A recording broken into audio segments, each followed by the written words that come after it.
Señora presidenta del Congreso de los Diputados, querida Meritxell Batet, señor ministro de Asuntos Exteriores, querido José Manuel Álvarez, señor presidente del componente latinoamericano de la Asamblea Eurolat, don Óscar Darío Pérez, señor presidente del componente europeo de la Asamblea Eurolat, Javier López, parlamentarias y parlamentarios de Latinoamérica y el Caribe, europarlamentarias y europarlamentarios de la Unión Europea y todas y todos los participantes en esta 15ª sesión plenaria de la Asamblea Parlamentaria Euro-Latinoamericana Eurolat.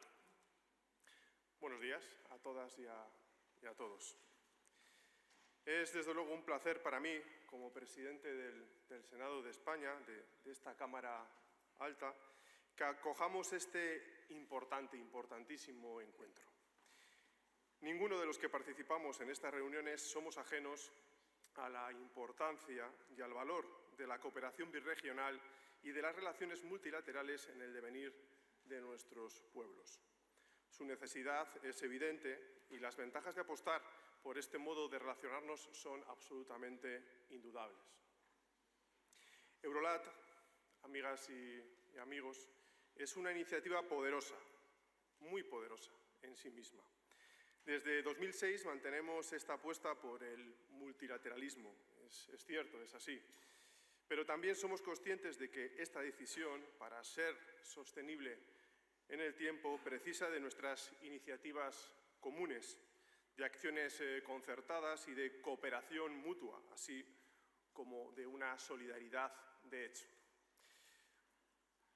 Voy a citar, si me lo permiten, las palabras del presidente del Gobierno, de Pedro Sánchez, en la sesión inaugural de la cumbre de la pasada semana.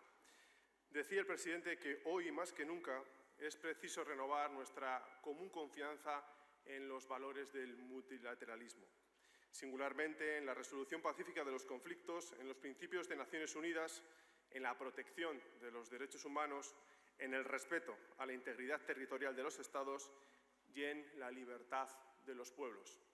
Y añadía que nuestra misión es común, es construir prosperidad y hacerlo con el propósito de crear sociedades más justas y que debemos hacer de esta relación birregional una gran oportunidad para transformar el progreso económico, decía el presidente del Gobierno, en cohesión social. El acierto de estas afirmaciones se fundamenta en la convicción profunda del Gobierno de España de que nuestras relaciones son mucho más que relaciones comerciales. Por supuesto, sin quitar un ápice de valor a estas, porque invertir en un país es apostar por ese país en su conjunto, por su desarrollo sostenible, por la solidez de su sistema democrático y por el bienestar, sobre todo por el bienestar de su pueblo. Y hablando de relaciones comerciales, aprovecho este foro para insistir en una idea que sé muy bien que es ampliamente compartida por todos.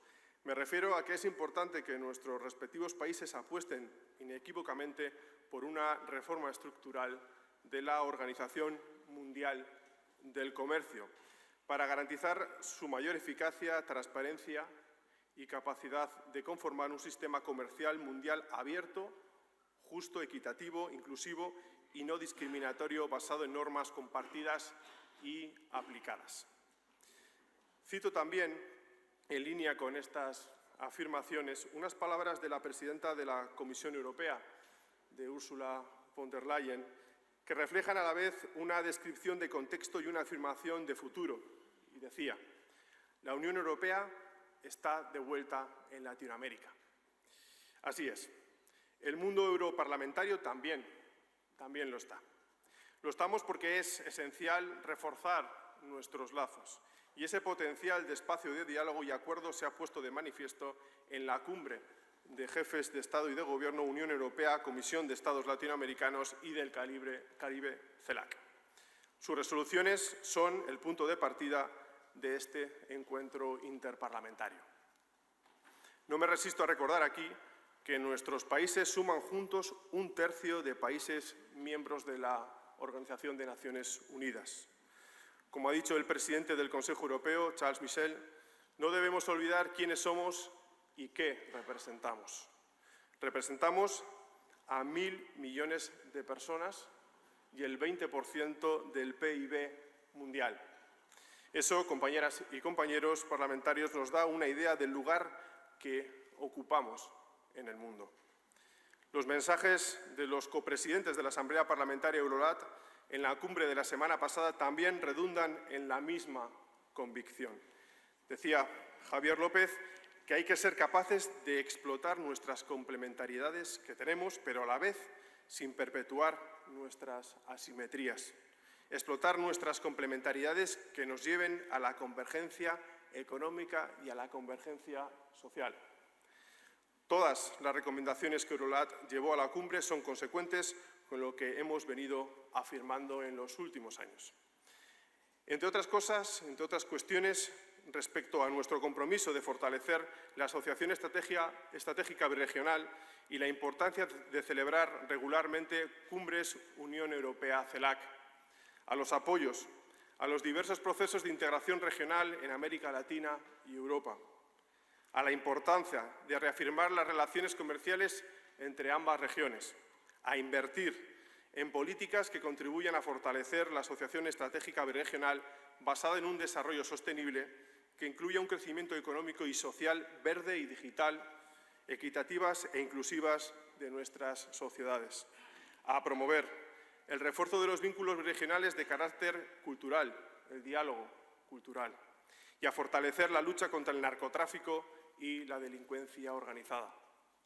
Somos muy conscientes de que hoy, en un contexto complejo, quizás más complejo que nunca, es prioritario revitalizar un multilateralismo y un orden internacional basado en normas.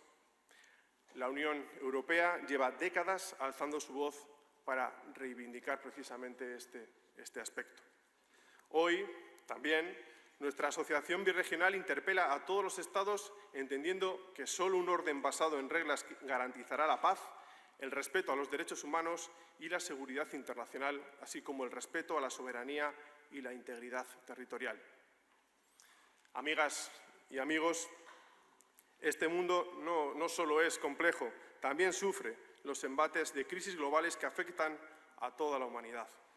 Ninguno de nosotros y de nosotras ni de nuestras instituciones escapamos a ese contexto. Y no me refiero únicamente a la pandemia. Hablo de las recientes crisis de inflación, crisis alimentaria, sanitaria, migratoria y energética, que han agudizado los problemas de pobreza y de pobreza extrema y obstaculizado el desarrollo económico y social sostenible a lo largo y ancho de nuestro mundo y han creado mayores desigualdades. En cualquier caso, me gustaría hacer un paréntesis para decir que, aunque las crisis nos afectan a todos, la realidad es que afectan más a unos que a otros. Las pagan en mayor medida los pueblos y colectivos que son más vulnerables. De hecho, se puede decir que cada crisis tiene su propio colectivo de riesgo. La de la pandemia se cebó, lo sabemos muy bien, se cebó con las personas mayores y en los más pobres. Las guerras se ceban en los jóvenes y en los pobres. Y las crisis económicas también en los más pobres, especialmente en las mujeres y en los niños y en las niñas. Mis afirmaciones no son una redundancia, sino la constatación de una injusticia.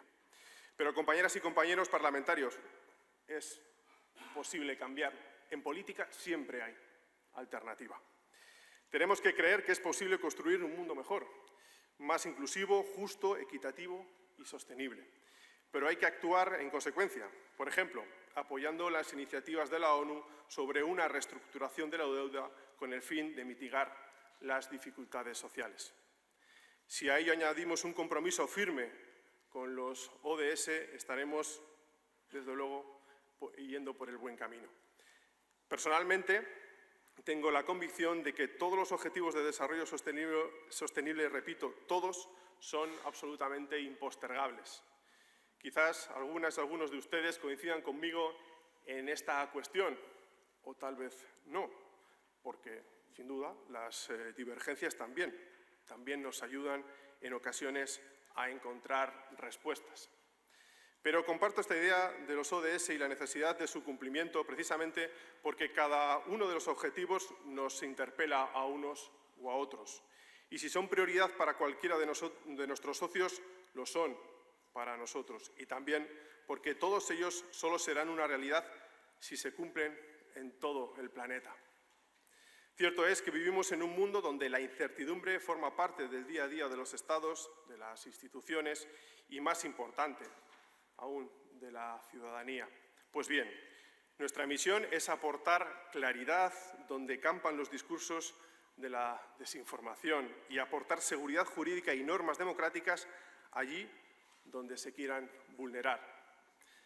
Decía antes que vivimos en un mundo complejo, pero como dice el profesor Innerarity, la complejidad no es una disculpa, sino una exigencia. Y en este contexto tendremos que aprender y reaprender que existe una gran diferencia entre una interdependencia ventajosa y la supuesta inevitabilidad de ciertas dependencias que más pronto que tarde se mostrarán como lo que son, amenazas serias para la seguridad humana. Y no me refiero solo al comercio, sino también a los modelos de un orden internacional basado en normas frente a los modelos autocráticos y populistas. Sabemos algunas cosas que son verdaderamente importantes. La primera, que la fortaleza de la democracia, amigas y amigos, se fundamenta más allá de contar con sistemas de elecciones en el respeto a los derechos humanos y en la propia institucionalidad democrática. Y la segunda, que antes y después de cada crisis, incluida la de la pandemia, se ha demostrado que los bienes públicos, sí, públicos, también los derechos de la ciudadanía, necesitan indefectiblemente de instituciones democráticas fuertes, globales y cooperativas. Esa tendencia hacia un mundo más integrado en términos de regulación e institucionalmente será posible a pesar de las reticencias de unos cuantos. Tanto los avances como las amenazas colectivas no se detienen en las fronteras de nuestros países, superan la capacidad de los Estados. Por eso es hora de celebrar nuestra interdependencia que nos hace, sin duda, mucho más fuertes. Tenemos vulnerabilidades compartidas, pero también capacidades que se multiplican cuando actuamos conjuntamente. Es cierto, no existen recetas, pero sí podemos llegar a acuerdos y compartir en la medida de nuestras capacidades, siendo fieles al mandato de la soberanía popular. Como escribió el historiador Timothy Snyder, son las instituciones democráticas las que nos ayudan a conservar la decencia. Y entre todas, los parlamentos somos las mayores responsables de ello, porque la institucionalidad democrática no se protege por sí sola, sino con nuestro compromiso de cada día, en todos los sitios, a todas las horas y en todos los lugares por su salvaguarda. Muchas gracias. Les doy la bienvenida a esta 15ª sesión plenaria de Eurolat. Bienvenidos y bienvenidas. Muchas gracias.